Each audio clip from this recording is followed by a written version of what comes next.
Hello student. So today we are going to discuss a new chapter, and the chapter name is gravitation. This is gravitation.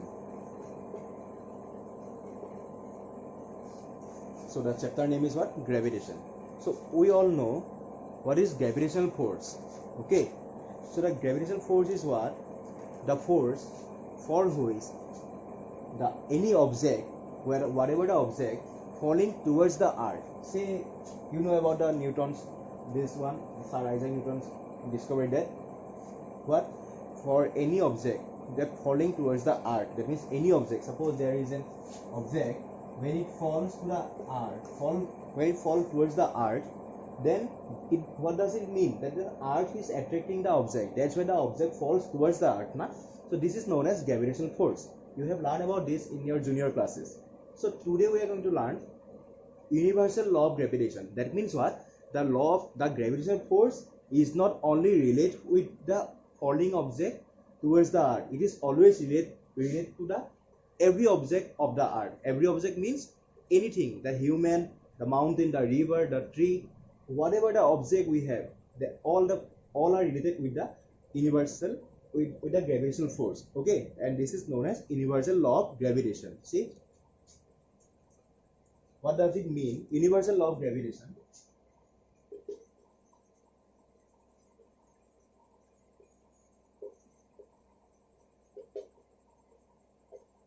The universal law of gravitation. Okay. So first, consider two objects. To understand this law, we have to consider two objects. Okay. Suppose there is an object A and there is an object B. Say there is an object B. Now A object is there and B object is there. Okay. Now the mass. What is the mass of these two objects? Consider that A object have mass capital M. The A object have mass capital M and the B object have mass small m. We are considering the A object mass capital M and B object mass small m. Okay. Now the distance between these two objects, considering this as a D. The distance between these two objects we are considering as a what? D. That means they are separated by the distance D. Okay. So according to universal law of gravitation, what? These two objects are attracting each other. According to universal law of gravitation, these two objects are attracting each other, and this force, they are attracting with a force, na? And this force, try to remember, try to understand, this force are what? Suppose consider this force F, which is directly proportional. This is the proportional sign, which is directly proportional to the product of their mass. What is the mass? M and M, capital M and small m. And the product means what? Capital M into small m. Okay, which is the directly proportional to product of their mass, and indirectly proportional to the square of their distance, as it is a inversely proportional or indirectly proportional. So you have to write square of their distance as a 1 by d square. Now you can ask why I am writing 1 by d square, because it is inversely proportional. So I am writing 1 by d square. Why it is d square? Because square of their distance, and the distance is what? D, and square of d will be what? D square. Okay, that's why I have to write this as a F directly proportional to M into M, and another one is what?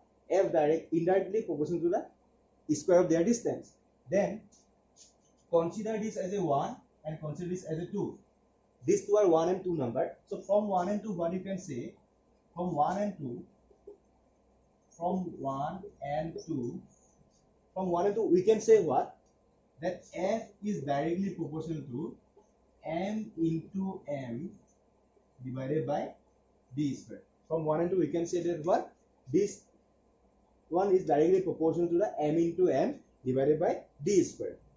Now you have learned about this, that there is a proportional sign. To remove this proportional sign, we have to use equal. Okay, and when we will going to use the equal sign, that means at the very moment you have to remember that as you are using the equal, you have to put in proportional constant. Okay, see how to put this. That means what? F equal to G M into M by D square.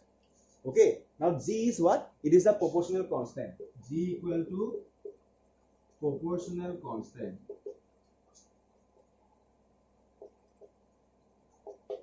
G equal to proportional constant. Okay, and this proportional constant which is related with the universal law of gravitation. This proportional constant is related with the universal law of gravitation. That's why we have to say this proportional constant as a what? Gravitational constant. This one we have to say gravitational constant.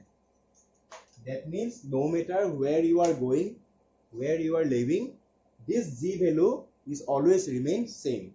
Okay, this G value is always remain same. Okay, so now as we have got the gravitational constant and we have also get the universal law of gravitation law, now we have to understand what is the unit of G. That is, the capital G is there, na? What is the unit of this capital G? Okay, so to understand this, see here,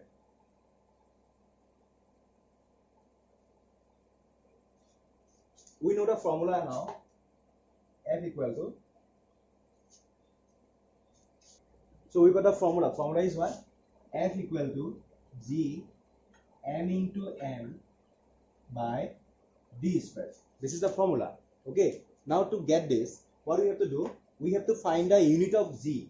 We have to find this unit, this G unit. That's why now do the simplification. G m into m f into d square. We are doing the simplification. Okay, then G equal to f into d square and m into m. Okay, G equal to f into d square and m into m. Now clearly, what is the SI unit of force? F means force, na? So what is the SI unit of force? This is Newton. Okay, and d means distance, and the SI unit of distance is always meter, but here it is square is there, na? So you have to put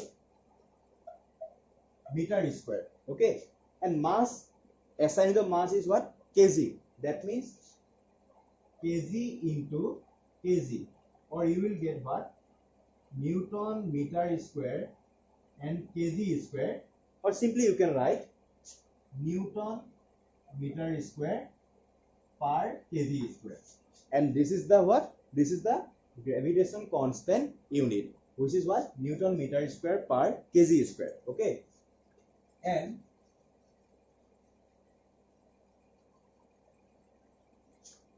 the gravitational constant value which is experimentally found, okay, which is experimentally found, G value, which is equal to 6.67 into 10 to the power minus 11 Newton meter square per kg square. The experimentally found value is what? 6.67 into 10 to the power minus 11 Newton meter square per kg square. This is the value of G. Okay, so up to this we have learned about the universal law of gravitation, and then again we have to learn about what? G value and G unit. Now we are going to learn Kepler's law. Okay, these laws are very important. Okay, so we have to learn about this Kepler's law. See,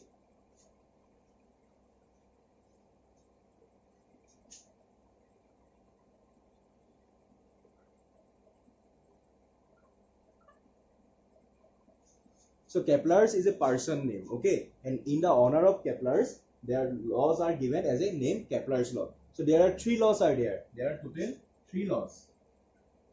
Three laws are there. So we are going to learn about first law, which is Kepler's first law.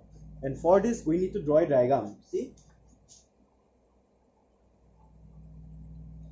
this shape is considered as an elliptical shape. This is neither circle nor any other thing. It is then considered as an elliptical shape. Okay, and there will be, this is considered as a principal axis, and here this is point is known as foci. This is focus. Focus plural form is what? Foci. Okay, so this is known as, here we are considering that in the foci there is a sun.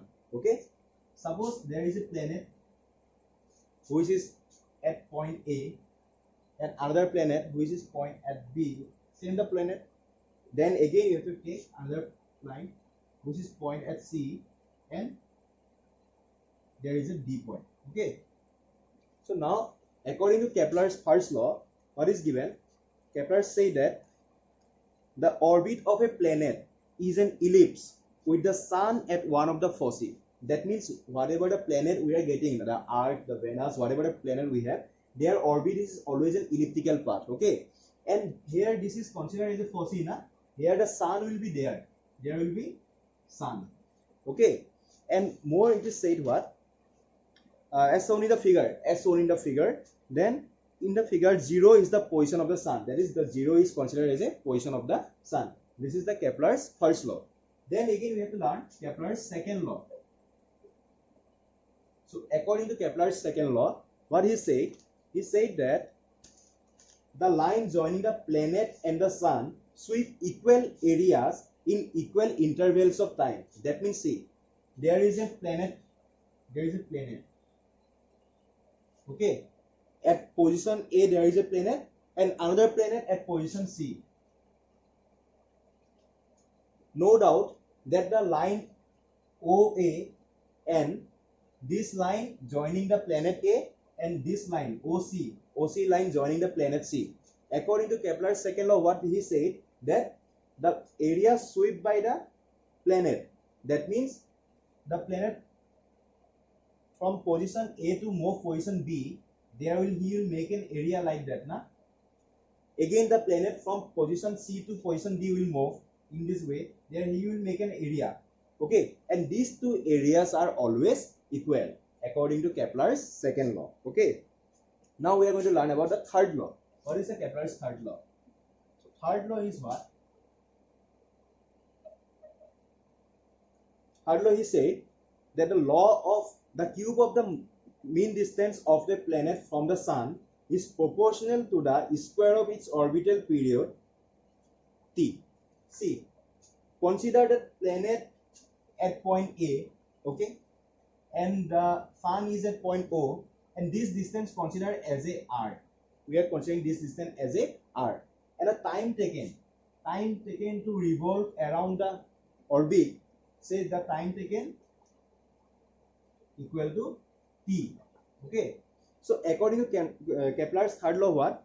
That the area, that the distance from the planet to the sun, that means r, its cube, that means r cube, is directly proportional to the square of the orbital period, that means time required to move through the orbit, that is t, and again it is a square, that means you have to make square over there. Okay, this is Kepler's third law. Okay, secondly we have inverse square law. What is inverse square law?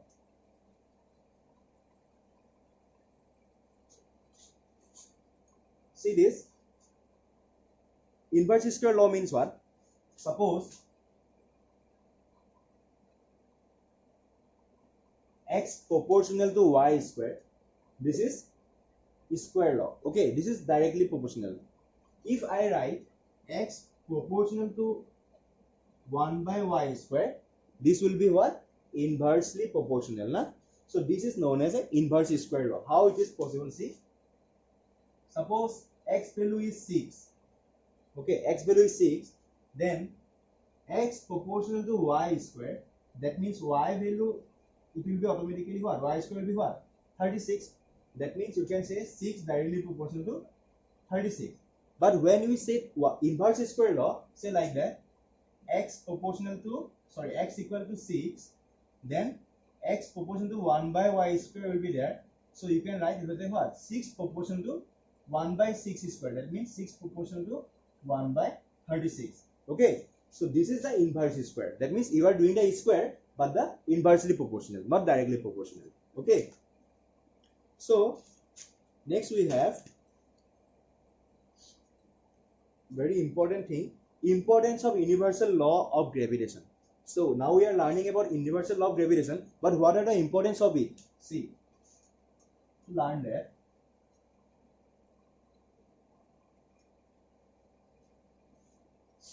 first one, the force that binds us to the earth.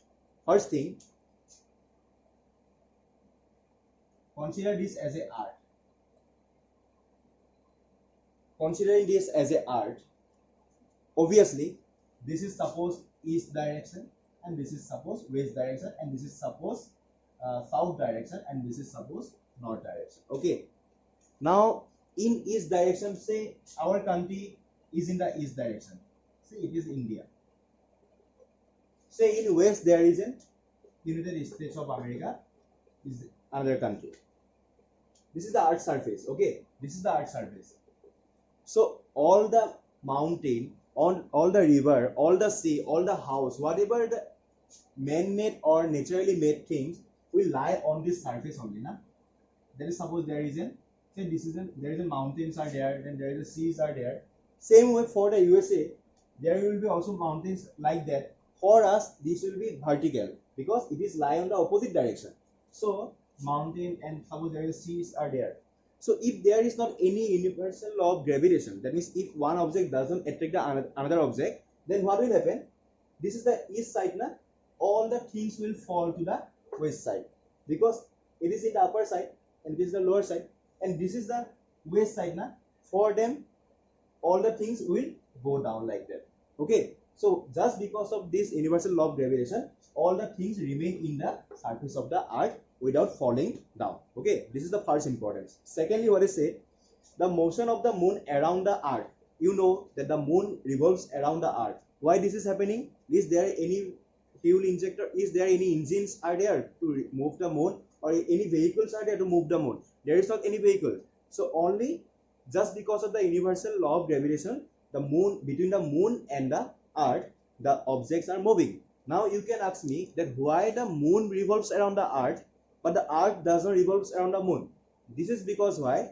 The size of the moon is very small as compared to the earth. Okay, that's why earth does not move around the this is around the moon, but the moon revolves around the earth. Okay. Secondly, we have the tides due to the moon and the sun. The tides due to the moon and the sun, whatever the tides are producing in the ocean and sea, this is just because of the moon and the sun. That is, they are connecting each other, na? So why they are connecting? Just because of the this universal law of gravitation. Okay. So next topic we have free fall. So free fall is what?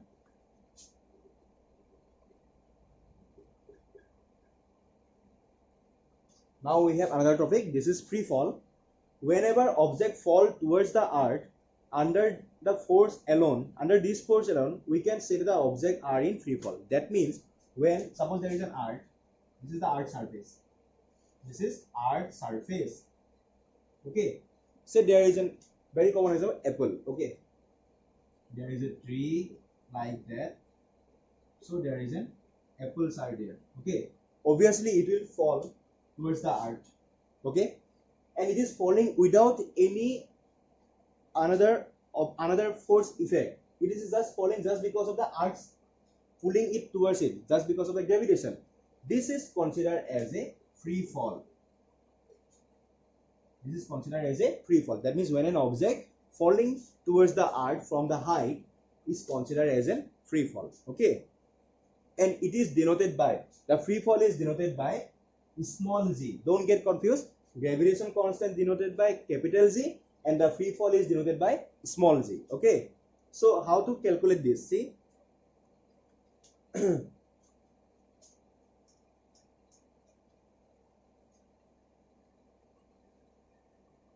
Consider that apple that was falling, na?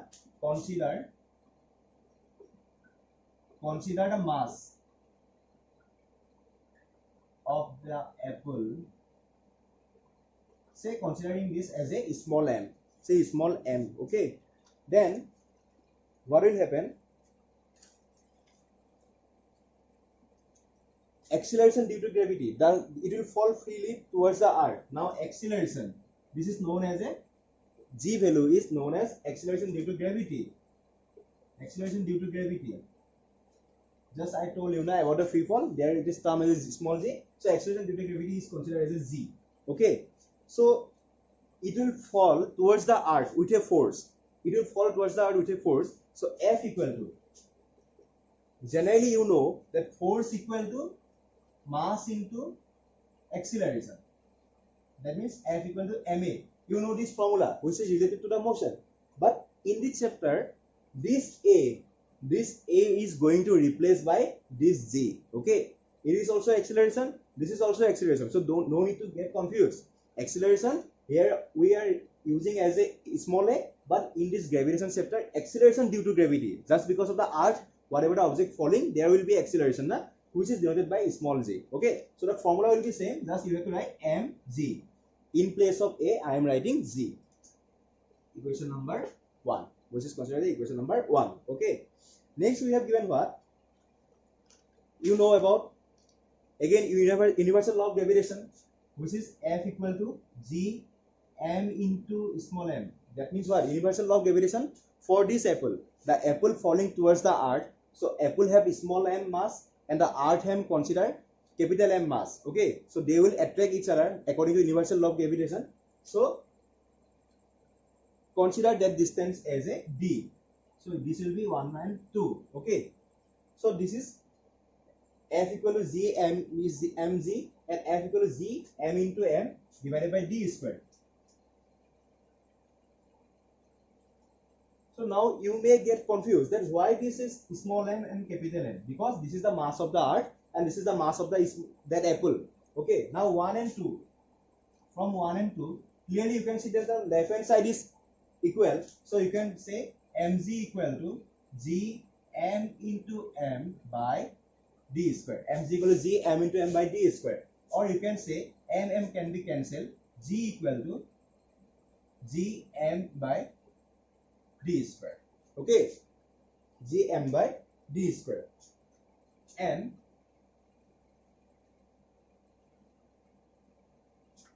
this is the formula to find the value of g. To find the value of g, this is the formula.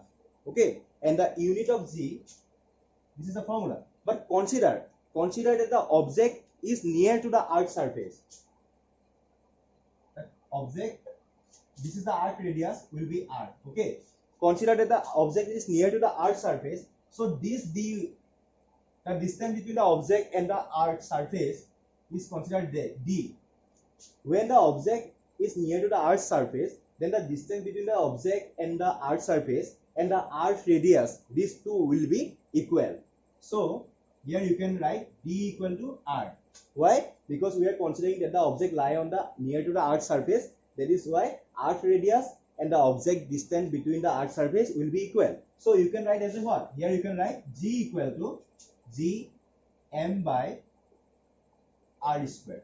Okay, here m equal to mass of the, here m equal to mass of the earth and r equal to radius of the earth. M equal to mass of the earth and r equal to radius of the earth. And these values are experimentally found. Okay, and in exam, basically in question paper, these values already they will provide the value. Okay, so no need to worry about this. You just have to remember, understand why this is d become r. That we have to consider that the object lie on the earth surface, near to the earth surface, then distance between the earth surface and the object and the earth radius will be equal. That's why these two are now considering as equal. Okay, so see here now,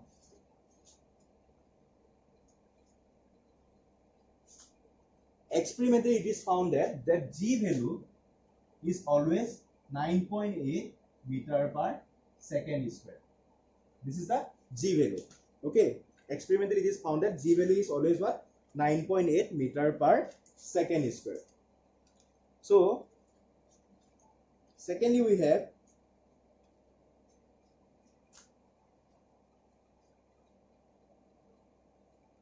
to calculate the value of g. Now if we are asked to find the calculate the value of g, we have to just use that formula. The formula is what? G equal to capital G m divided by r square. This is the formula. Okay, secondly we have another thing, weight of an object on the moon n equal to the, see, this is the relationship,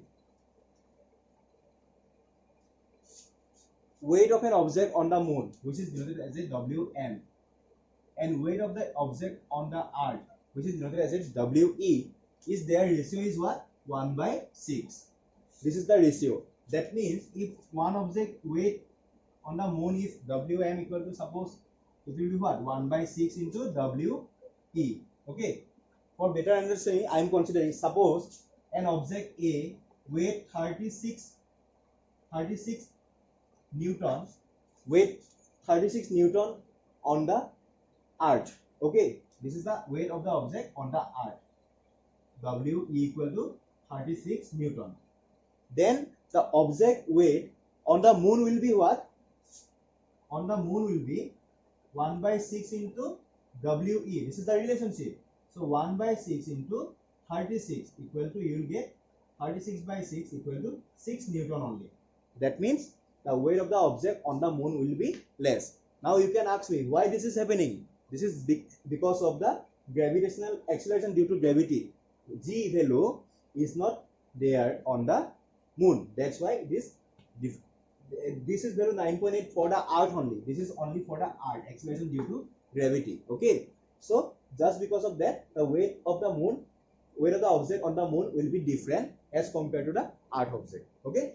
So today that's all for the today class. Next class we will discuss about the thrust and pressure, also the Archimedes principle. Okay.